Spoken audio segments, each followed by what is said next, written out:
You send them a hero. So, ready. There we go. For those who know what they want, hashtag Gucci Mug 19, Ashburn. So this is just that. And where it all started, just a quick background on Gucci and how it became. So, born in Florence in 1881, he worked at the Savoy Hotel in New York for a while, and then after that he went back to work for the leather manufacturer Franzi.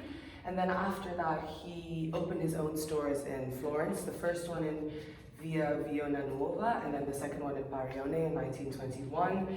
And because there was an embargo against Italy, they had to find new ways to import leather, such as hemp, hence creating the first ever design, which is the interconnecting diamonds, before the GG all came about.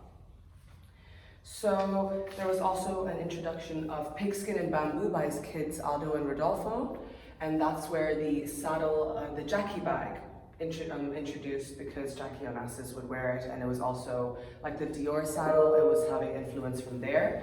Rodolfo opens his first store in Milan, and therefore the red, green, red becomes iconic. Along the same time, the GG gets entered into the interconnecting diamonds as we first saw there, so there. Also on different, this was on hemp, and now this is on pigskin, so it looks very different. And this is Gucci with his two parents. He had 3 kids with his wife Ida, and there you go. He became a pioneer of Italian design in the US when Aldo, his son, opened the first American store, guess where, at the Savoy, where he did a stint in before he went to work for the manufacturer Franzi, and then he died 15 days later. It opened at age 72. So it was like full circle. But yes, the makeup industry is $1 billion industry, $1 billion. And Gucci has previously had a makeup line, but it wasn't underneath Alessandro Michele's reign, or not reign, but sort of like his creative designer leadership. So it would be really a shame if we didn't get into it. But looking at the previous campaigns to kind of campaign this new makeup line. So we already have the 58 lipsticks that sell for about £34 a lipstick from Gucci. And the prices are they're very low, and it's very affordable, and it's like inclusive for all. But I wanted to make a full makeup line, a full makeup range. So this is how. This was for the fashion show Gucci Cruise 2020, the most recent one. People were sent invitations to the Antica Liberia, and they were sent to look for a book with the address in it, and the fashion show was in a museum. This is the Gucci Cruise line with Iggy Pop, Gucci Mane, Sienna Miller. This was the Gucci Beauty campaign for the Bold, the Bright, and the Beautiful. This is a 1920s capsule lipstick, all gold, very, very vintage. And that is Alessandro Michele and Jared Leto. And these are the models that he has picked, and this was in New York. This was the party. This was the invitation for the Gucci Autumn Winter 19. It was very Greek themed. They were sent a whole box with a whole head with the invitation at the back.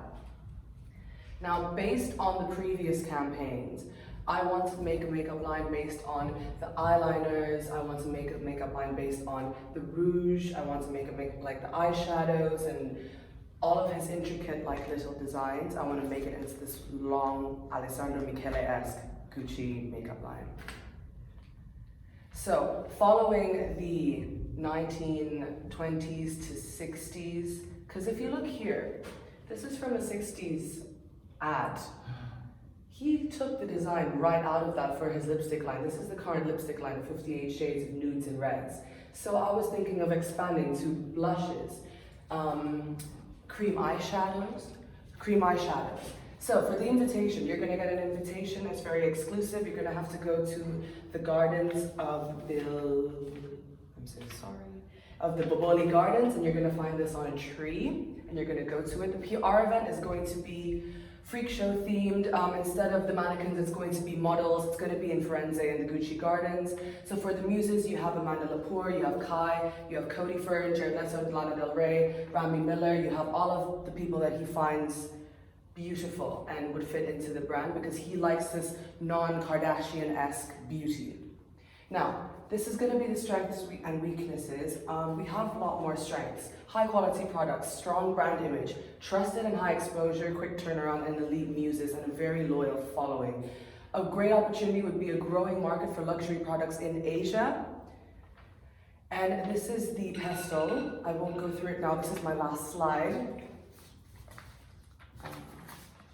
So in 2014, Michele entered when Giannini left abruptly, and Bizzarre also became CEO. He formerly worked at Bottega. Less than a year later, the British Fashion Council awarded him the International Designer Award, and the CFDA awarded him the International Award for his creative contribution to international fashion stage, and he was British GQ's Designer of the Year. Because of him, the business grew so much.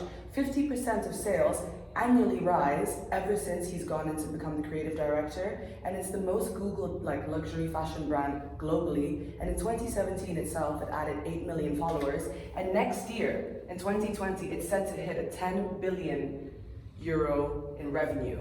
Now, if we're one of the only brands that don't have a full makeup line out there, we have the competitors as Dior, Chanel, Kylie X Balmain. What are we doing if we don't get into that? This is my bibliography. Thank you so much. Thank you so much. Just a quick one. So what elements are you doing for your offline marketing campaign? Oh, right, for my offline marketing, for my offline marketing campaign. So basically I'm making the PR thing a huge event. So it's gonna be word of mouth.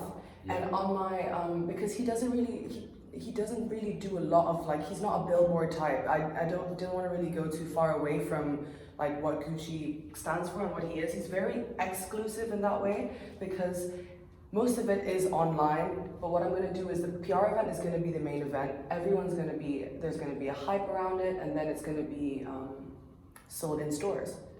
There's not going to be a cutoff point. It's not going to be exclusive oh, you can only buy it in 2 weeks. It's going to be there.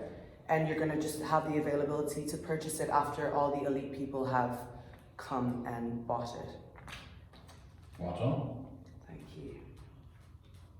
But yeah, the offline would be the invitations being sent out instead of it electronically, having to go to the Boboli Gardens to look for this invitation, and the PR event itself, which will have a lot of press around it, newspaper, magazine, all of that, which it usually does.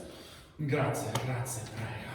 Right, just keep that. You need to keep that whole level, that momentum. I would put more emphasis on the offline marketing campaign, because I'll tell you now, I've just said more emphasis should have been placed on the offline marketing campaign, as this was the crux of the assignment. Okay, that's the only criticism that I can